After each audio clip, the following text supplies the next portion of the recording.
Good afternoon, everybody, and thank you for joining us today for our joint presentation on regulatory and programmatic strategies for unlocking more affordable housing.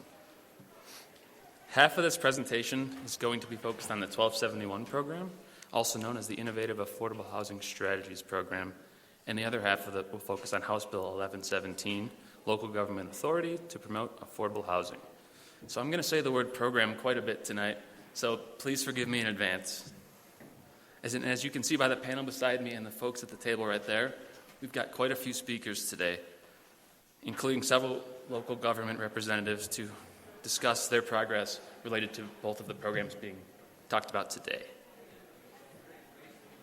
So without further ado, my name is Mitch Hendrick. I work for the Colorado Department of Local Affairs, otherwise known as DOLA, and I am the 1271 program manager. Today, myself and DOLA Senior Planner Casey McPherson will be talking about the 1271 program today, now that it's been up and running for about a year.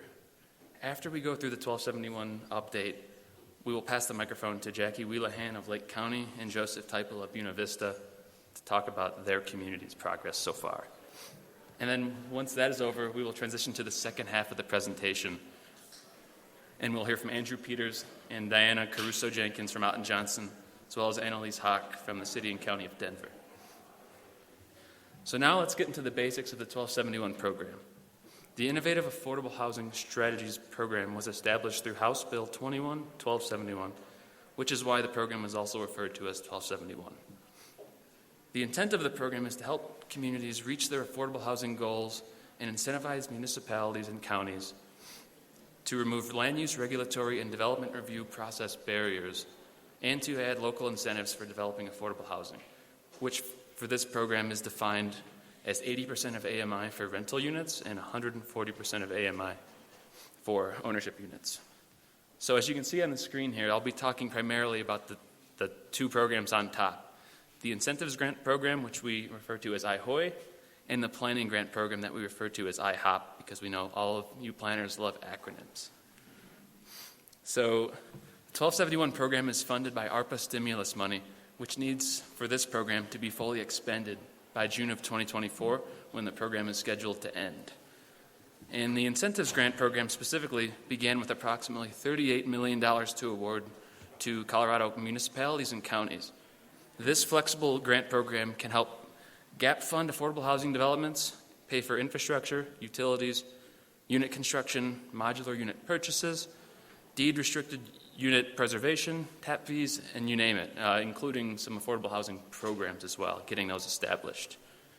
One of the key elements of that program when we're looking at applications is sustainable development patterns and geographic diversity. On to the second program, the Planning Grant Program began with approximately $7 million to award to Colorado municipalities and counties. We'll get into the details of where these awards have been made so far in a couple slides. And this program specifically exists to help local governments understand their housing needs through things like housing needs assessments, and to make lasting changes to the regulations, processes, policies that remove barriers and promote that affordable housing development. The key component of the Planning Grant Program is that grantees do have to adopt one qualifying strategy aimed at helping themselves achieve those local land use goals and promoting affordable housing development. Casey McPherson will touch on those qualifying strategies just in a couple slides here. So before I move on to the next slide, I want to plug the program. We have one final application deadline, and that is next Wednesday. And I know we've received quite a bit of interest in the program thus far, but being in the seventh round, I want to encourage everyone here to reach out to me if you or you know a community that is in need of planning work and this program would benefit them. Again, that program deadline is October 5th, next Wednesday. So I hope you can see this map.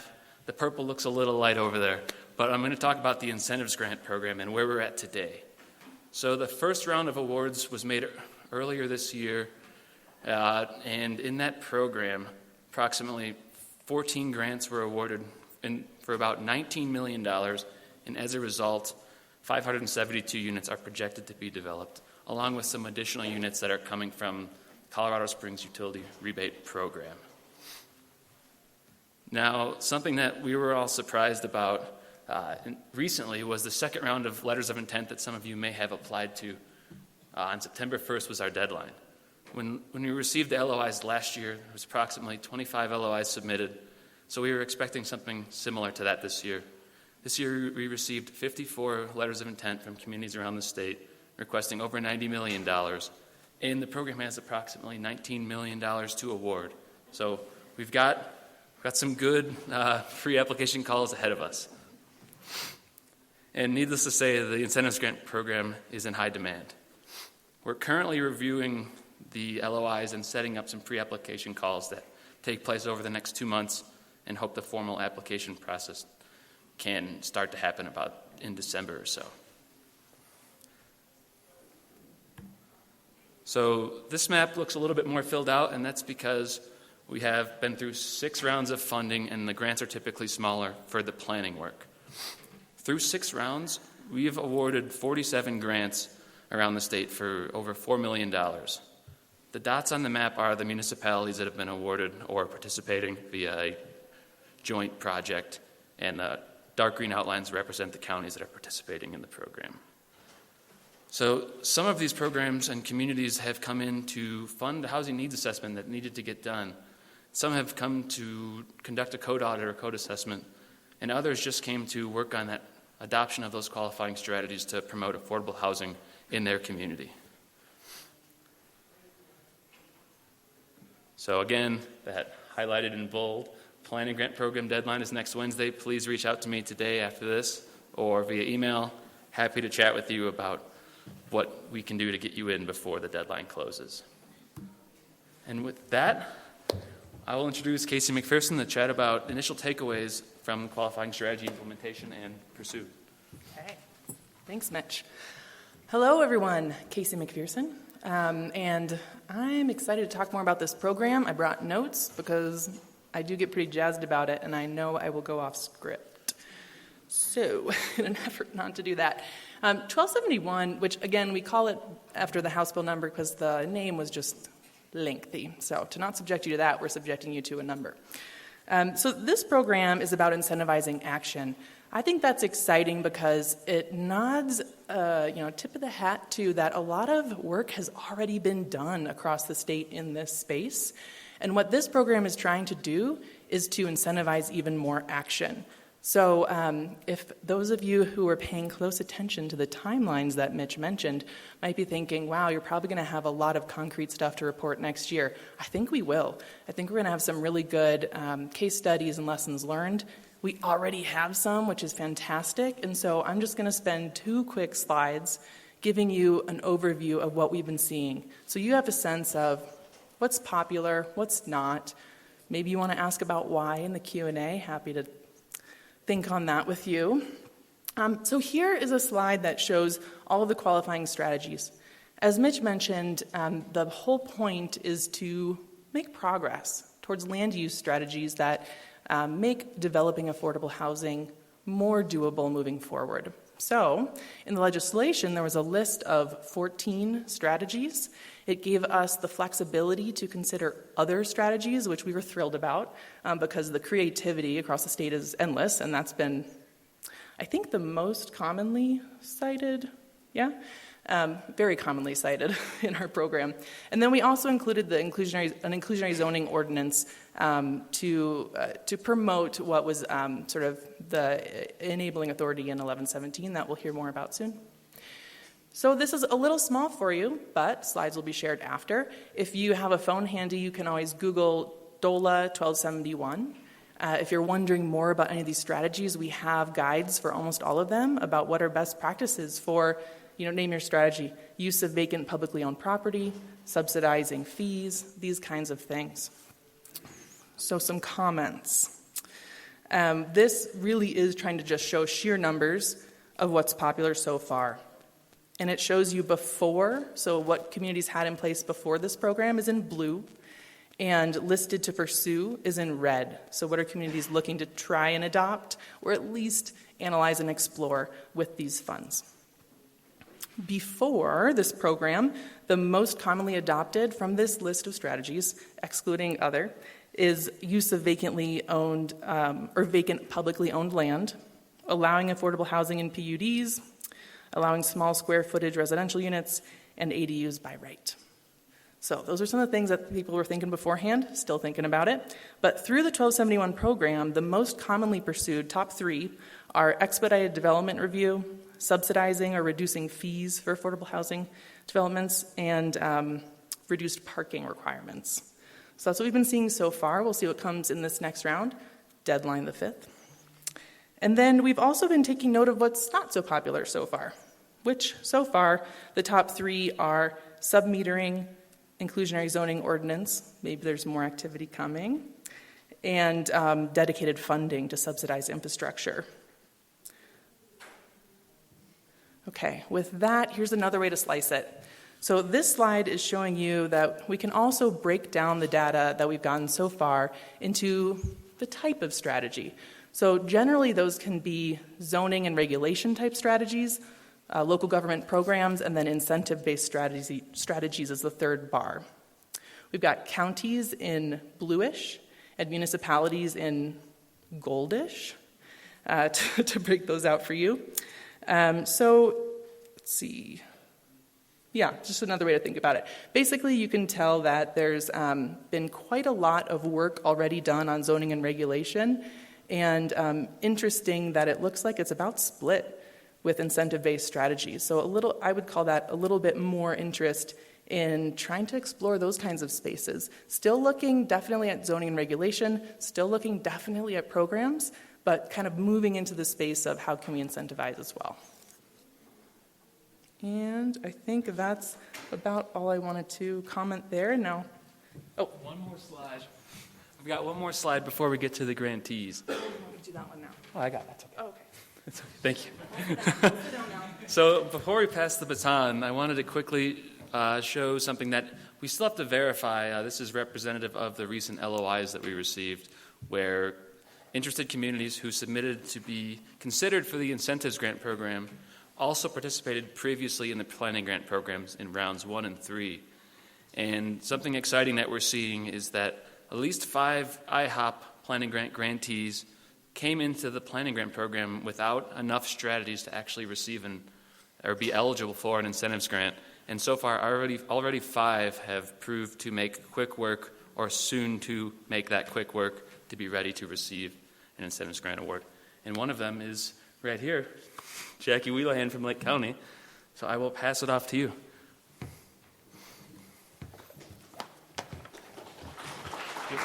So just use this right here to move. So, hi everyone, my name's Jackie Wheelahan. I am the Leadville Lake County Housing Director, and I apologize, I am not a public speaker, and so I will do my very best, but I do want to highlight the incredible work that our community has done in a very short period of time. So Leadville and Lake County, as Mitch alluded to, had applied together for the planning grant and was awarded that, and it was the first multi-jurisdictional recipient. So that's pretty exciting, having a county and a city working together. Lake County is now pursuing the incentives grant, and DOLA came up with the 16 qualifying strategies that a community must, at least adopt. I think there were 3 to qualify for this next step. We set out to qualify with 6, and I think we've far succeeded that and are at between 11 and 13 right now.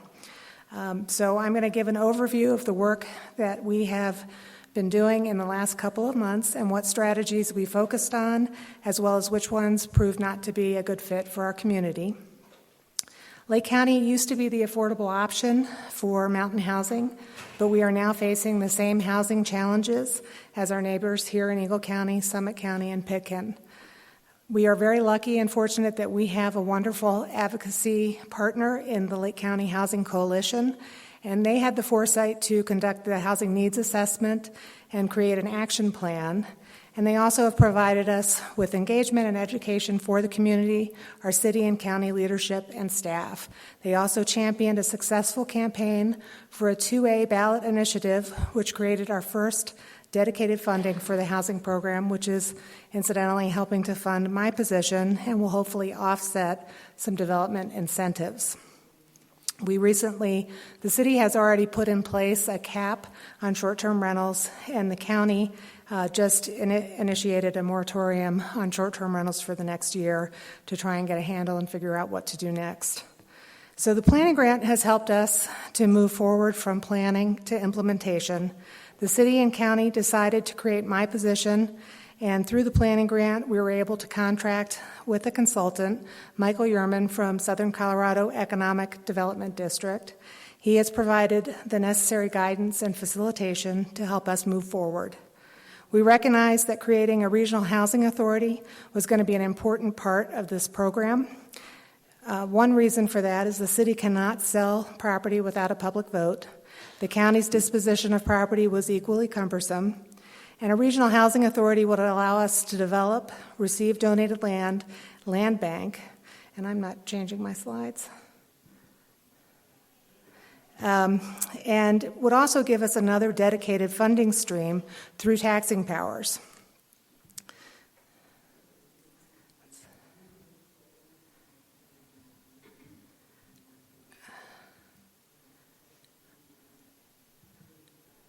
I think that one's missing some stuff. Anyway, so if we went after a sales tax, that would mean $3 million in dedicated money, which would be amazing. So other taxing benefits would be to offer to developers, and we could offer programming. We could administer lotteries and community guidelines, and it would promote public and private partnerships. No small undertaking, but in the end, all 10 of our elected officials voted unanimously to create the Housing Authority. We've also initiated some process changes. Ann Schneider is here with us today as well from our community planning and development. The county has initiated a single public hearing process between the Planning Commission and the BOCC, which creates significant efficiencies. And she also has an expedited review process for affordable housing projects. Some zoning and land use code amendment changes. The county has passed a resolution to incentivize affordable housing through the PUD process, and I'll touch on that in a minute as well. The city and county have expanded the degree of ADUs as a use by right, providing the area serviced by centralized utilities. And Leadville has updated the municipal code regarding parking allowance, and the county is working on that currently as well. So it seemed like as we started to get started on some of these qualified strategies that they just really took off, and it all made sense to developing our program. The city and the county worked together with Leadville Lake County Economic Development Corporation and commissioned an independent site analysis of 3 publicly controlled properties, and they analyzed the zoning and densities and allowable housing options along with infrastructure costs. And our hope is that if we were to get awarded this funding, that we would be able to develop those properties. So when they talked about other novel and innovative creative approaches to incentivize affordable housing, we came up with a matchmaking campaign. When I started this job in March, someone put on Facebook that I was creating a list to help people find housing. Well, that was really nice, but I had no housing. So I reached out to the city, who had a wait list for folks that wanted to do short-term rentals, and was able to match 6 of those property owners with 6 people looking for housing. Then we partnered with the Leadville Lake County Housing Coalition, and they sent out a mass mailer to anybody in the Lake County zip codes. And we have now had 22 matches, which I think is amazing. They've been kind of strange. I was telling Mitch earlier, one of them was an individual had an extra bedroom in his house, and he was willing to open that up, but he said his toddlers like to jump on the bed in the morning, and that would have to be okay with whoever was going to rent. So we matched that person with a school teacher, and I haven't heard anything more. I'm hoping that's all going well. And another thing that the city did was they bought a 5-bedroom house to offer housing today. We know it's going to take a while to build something, and this is just something for now. Some strategies that were not a good fit for our community. The inclusionary zoning was something that was proposed, but it was met with opposition from members of the business and building communities, which led to opposition by the Planning Commission and ultimately the Board of County Commissioners. We overcame this by incentivizing developers through the PUD process, so it was a more palatable thing, and we found that to be very popular with the elected officials. Incentives for publicly owned utilities, not something we could do because our utilities are not publicly owned. They are special districts. But with dedicated funding stream coming into the Housing Authority, we're hoping we can offset some expenses for developers. So in summation, the Dole Planning Grant and the pursuit of the qualified strategies has been instrumental in helping us to create a housing program that will help affordable housing today and sustain affordable housing into the future. Thank you.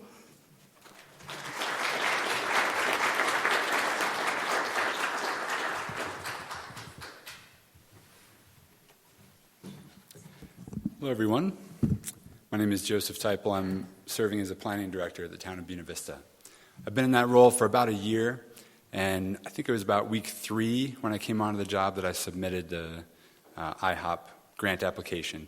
And at the time, I was very excited about the notion because not only was I new to the position, but I knew that we had a few of the strategies already implemented as a town.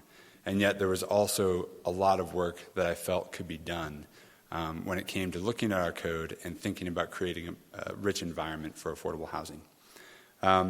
So, let's see here. There we are.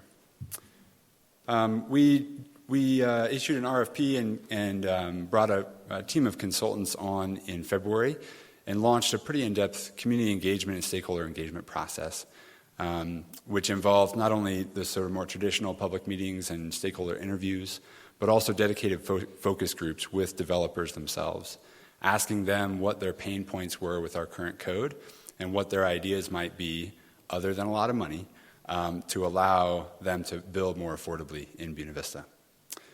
All of this work, together with coordinating around a new countywide housing needs assessment update that was done at the same time, led us and our consultant team to recommend or create this, what we're calling affordable housing zoning incentive, or a 2-column approach.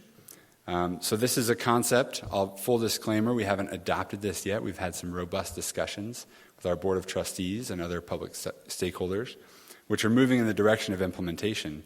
But we're really excited because this is, as Jackie mentioned, it's sort of an alternative to, or maybe a precursor to, inclusionary zoning for our town, where we're looking at incentives-based options when we don't have a lot of resources money-wise to pair with those. So we're asking the question, how can we not incentivize all development in our town? Because if we look back over the past few years, there have been more housing units created than our population growth, and yet our affordability is worse than ever.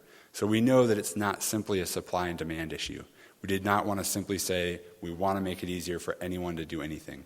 We wanted to say if you're going to build what we need based on our housing needs assessment, then you will be able to play by a different set of rules than anyone else. And that was the foundation of this affordable housing zoning incentive, which I'll go into in a moment. There were also a couple of other recommendations across the board, not just for affordability. One was to start allowing 2 ADUs per property. Right now in all of our residential zone districts, we allow 1 as a use by right. But the thought is that if we can restrict short-term rentals to only 1 ADU, that by allowing 2, we might be increasing the stock of long-term rentals in our community. There's also other recommendations around streamlining approval processes, and then we're taking a wait-and-see approach on whether or not cost sharing might be necessary to get developers to use this incentive.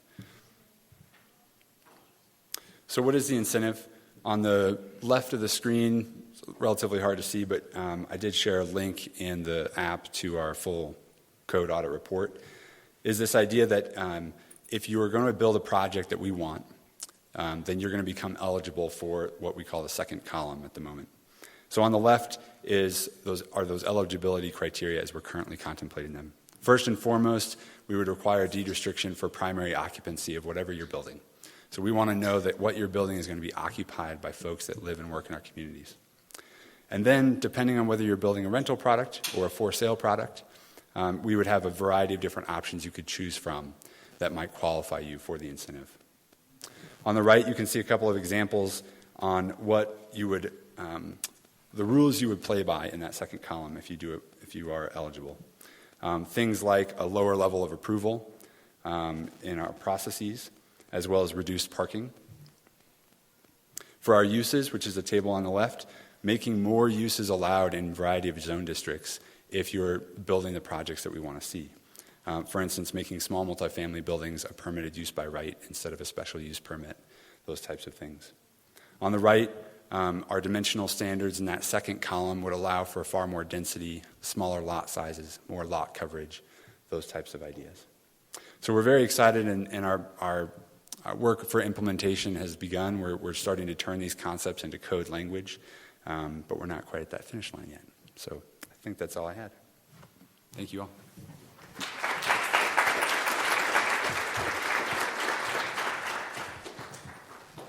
All right, I told you I would sit down. I will not. And I will not mislead you about what I'm about to say next. This is a PSA about another program, so I want you to know that some other funding is coming. It's called Strong Communities, and it's going to open up very soon. So I'll put a link in the app to the webpage that we have on it now. You can also sign up for the CDO listserv, or email me or approach me, however you want to get that information. So this is going to be a program also about affordable housing, with like workforce, whatever phrasing you'd like to use on that. And it's focused, like 1271, on some land use strategies, but it's focused specifically on infrastructure. So the idea with this is we have sort of a three-prong approach where we're going to start with an educational component. So in this fall, we're going to be developing the legislation required list of best practices for land use and housing. And then in the winter, we'll be developing a cohort of communities interested in diving deeper into this. Over the spring and summer, there will be funded action planning on that. And then there will be infrastructure grants made available. So it's infrastructure funding for a project that supports affordable units. And that's it. Questions, please come to me. And that concludes our half of the presentation. We're going to talk about 1117 and then Q&A after that. Thanks.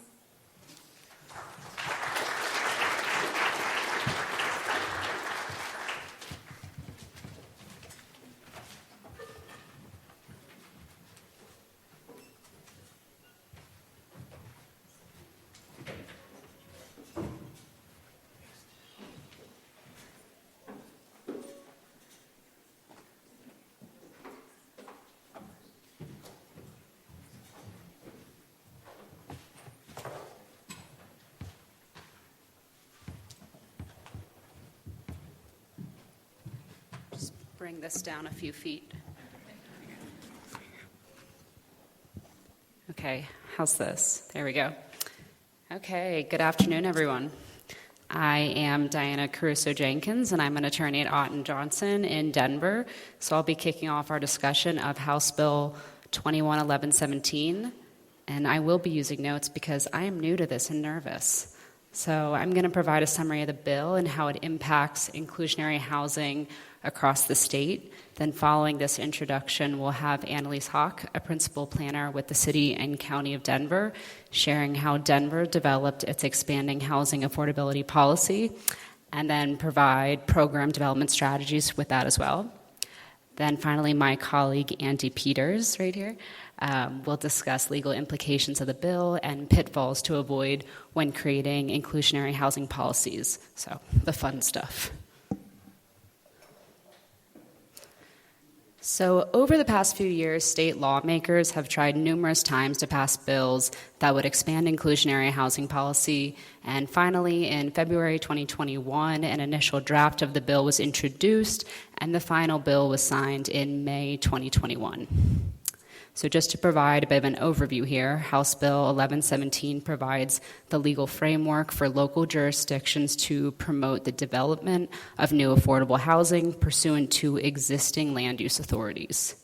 So first off, when we say that cities and counties already have the authority to regulate land use in this manner, what we mean is that the power in which local governments may draft policy already exists within the broad authority to plan and regulate for the use of land that's already been granted in state statute. So House Bill 1117 clarified that inclusionary housing laws, at least with certain conditions, do not constitute rent control, which does remain prohibited. The bill overrides the Colorado Supreme Court's 2000 decision in Town of Telluride, which I'll detail in a moment. And then the guiding framework generally provided by this bill is that any local government that chooses to adopt an inclusionary housing ordinance is required to allow a range of compliance options and provide at least one alternative to on-site housing construction. Okay, so let's talk for a moment of the town of Telluride case. So in this case, a developer just sued the town of Telluride, challenging a couple of ordinances, one of which added affordable housing mitigation requirements for new development. So the Colorado Supreme Court held that Telluride's land use ordinance, which was enacted to promote affordable housing in new developments, violated a state statute that prohibited counties and municipalities from enacting any ordinance or resolution that would control rent on private residential property or private residential housing units. So the issue here being that the town's ordinance effectively restricted a property owner from developing land as they saw fit. So although local governments have been able to require developers to set aside affordable units in for-sale projects, for example, the Telluride decision precluded them from doing so except by voluntary agreement in rental projects, which we know takes up a lot of our housing throughout the state. So it was also made clear in this decision that although Telluride ordinance qualified as rent-controlled, the General Assembly is not prevented from amending the rent control statute to then permit local ordinances, such as the ordinance at issue in this particular case. So House Bill 1117 supersedes that Telluride decision by clarifying that local governments actually may adopt inclusionary housing ordinances affecting both for sale and for rent projects. And such policies will not qualify as rent control so long as developers and property owners have a range of compliance options and are provided with at least one alternative to on-site housing construction. So to summarize, the bill has kind of two major requirements for implementation. Local governments must provide choice of options to property owners or developers and then create one or more alternatives to the construction of new affordable units on site. So to be clear, where we say these only come into play once the local government chooses to integrate these policies. And then additionally, local governments must either increase the overall density and availability of housing in its jurisdiction or promote or create incentives to the construction of more affordable units.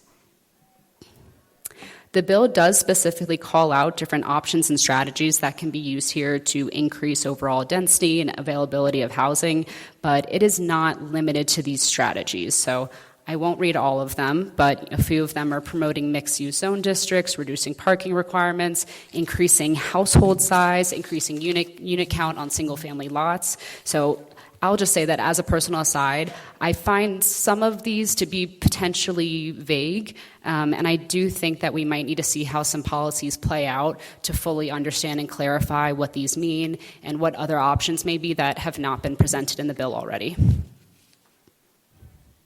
So let's take a step back for a moment and just think about what inclusionary housing really means. Inclusionary housing policies tie the creation of affordable homes for low and moderate income households to the construction of market rate housing or commercial development. These policies will leverage the profitability of new development to pay for new affordable housing units and support the creation of more economically diverse and inclusive communities. Inclusionary housing policies are already widely used throughout the country. As you can see on the map on the screen, these tools span actually a majority of states, providing support that these policies can be tailored to a particular area and really tailored to the local needs of that community.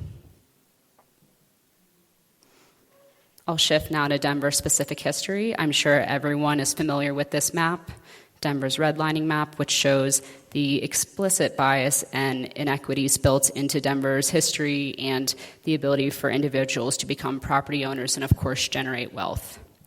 Interestingly, Denver has recently compared this map, I believe in 2019, to CDPHE's Equity Index, which has revealed that neighborhoods in Denver that experience the worst redlining grades or classification are still experiencing the highest inequity in the city today. So this only reiterates the very obvious need for more affordable housing and in stable neighborhoods that have been historically disenfranchised. Some context from across the country. In Fairfax County, Virginia, a 1971 court held that the county did not have the authority to enact an inclusionary housing ordinance under Virginia's Zoning Enabling Act. That court held that the county's ordinance was considered socioeconomic zoning and an attempt to control the compensation for the use of land and the improvements thereon, which were not authorized by the Zoning Enabling Act. So this decision was a setback, but one that was within the power of the General Assembly to fix, kind of similar to what we saw in Town of Telluride case. Second, the court here held that the ordinance was a taking of private property for public purpose without just compensation. So it's important to note that Fairfax County's ordinance did not provide for a density bonus or any other incentives to offset the costs of providing these units. And finally, in 1973,